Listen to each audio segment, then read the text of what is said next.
Hello लोगोफोर नोंथांमोना थाम्बनेलखौ नुनानै मोनथिखाबाय जानांगौ दिनै जों मानि सोमोन्दै रायलायनो थांगासिनो।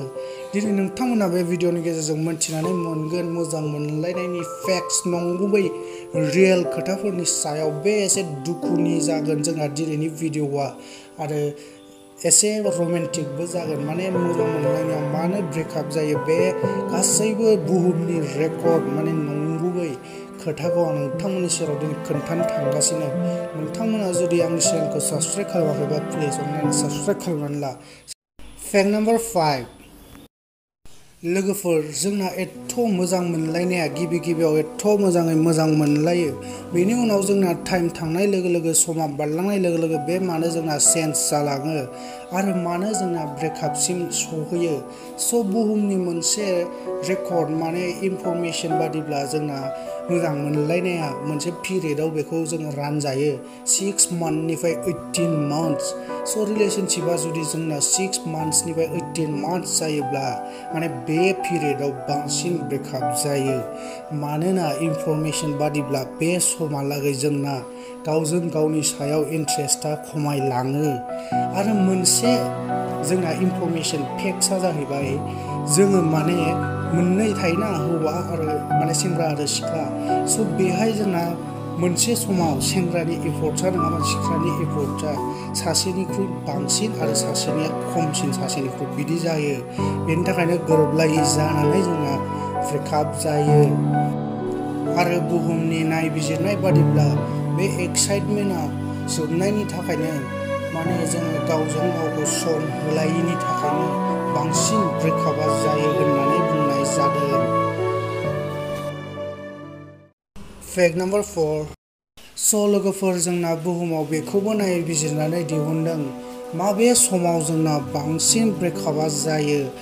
नायबिजिरनाय बायदिब्ला जोंना भेलेन्टाइन्स डे, जाय सानखालि जोङो मोजां मोनलायनायनि सान महरै फालियो, बे सानखालिनो जोंना बांसिन ब्रेकआपआ जायो होननानै इनफरमेसन मोननाय जादों मोनसे नायबिजिरनायाव। आरो जोंना दंबावो जेरै फेस्टिभेल, ख्रिस्टमास, फुजा, बिदिनि सिगाङाव जोंना गोबां ब्रेकआप जायो इनफरमेसन बायदिब्ला। आरो जोंना मोनसे जाहैबाय सामार भेकेसन बा उइन्टार भेकेसनानो जा, जायखिजाया भेकेसननि समाव जोंना गोबां ब्रेकआप जायो आरो बेनि रिजनखौ जों गावबो सानबा मोनखागोन। बे टाइमाव जोंना कमिउनिकेसन गेप जायो, जों लोगो मोनलाया, गासैबो न'आव थायो, जोंना कलेज स्कुल बन्द जायो नालाय। बिदियाव कमिउनिकेसन गेप जानानै जोंना गोबां ब्रेकआप जायो। फेक्ट नाम्बार 3 लोगोफोर, जोंना ब्रेकआप जायोब्लाबो 40% जोंना पेचआप जाफिनो बा एक्सफोरा जोंना फैफिनो। जोंना माबायदि साइन दङ जाय एक्सआ फैफिनगोन ना फैफिना बेखौ मोनथिनायनिबो जोंना नायबिजिरनानै दिहुनदों। एक्सआ जुदि नोंजों फैफिनगोनब्ला बेनियाव नुनो मोननाय साइनफोरा जाबाय, सिनफोरा जाबाय जोंना जुदि बे नोंजों कन्टेक्टआव थानो ट्राइ खालामबाय थायोब्ला बा नोंजों कल नङाब्ला मेसेज हरबाय थायोब्ला, आरो खायसे बाथ्रा थायो जायजों नों एथ' गोबावनिफ्रायनो शेयार खालामबोयो। गासैबो बाथ्राखौ गुबुनजों शेयार खालामजाया। बेफोर बाथ्राखौ बे ब्रेकआपनि उनावबो नोंजोंनो शेयार खालामोब्ला बे सानसे नङा सानसे नोंजों नोंनि सेराव फैफिननायनि चान्स थायो होननानै जोंना नायबिजिरनायाव मोनथिनानै मोनदों। नोंथांमोना जुदि दासिमबो आंनि चेनेलखौ साबस्क्राइब खालामाखै अब्ला प्लिज अननानै साबस्क्राइब खालामनानै ला आरो बे बेल आइकनखौ थुनानै ला। नोंथांमोननि सापर्टआ जोंनि थाखाय गोनांथार। गोजोन्थों। फेक्ट नाम्बार 2 आरो लोगोफोर, जोंना माबायदि एक्सआ जोंनि जिउआव फैफिनला बेनि सिनफोरखौबो जोंना नायबिजिरनानै दिहुनदों। लोगोफोर, जुदि एक्सआ नोंजों कन्टेक्टआव थालाब्ला बा नोंखौ कल मेसेज जेबो रिप्लाइ हरलाब्ला, जास्ट नोंसोरो ससियेल मिडियानि थ्रुयै बा फेसबुक बा इन्स्टाग्रामफोरावल' जास्ट फ्रेन्ड बिदि जानानै दंब्ला बे फैफिननायनि चान्स थाया। आरो जोंना नायबिजिरनाय बादिब्ला जुदि नोंसोरनि ब्रेकआपआ ट्रास्ट इसु, फोथायलायनायनि थाखाय जादोंब्ला, अब्ला बे फैफिननायनि चान्स थाहैया।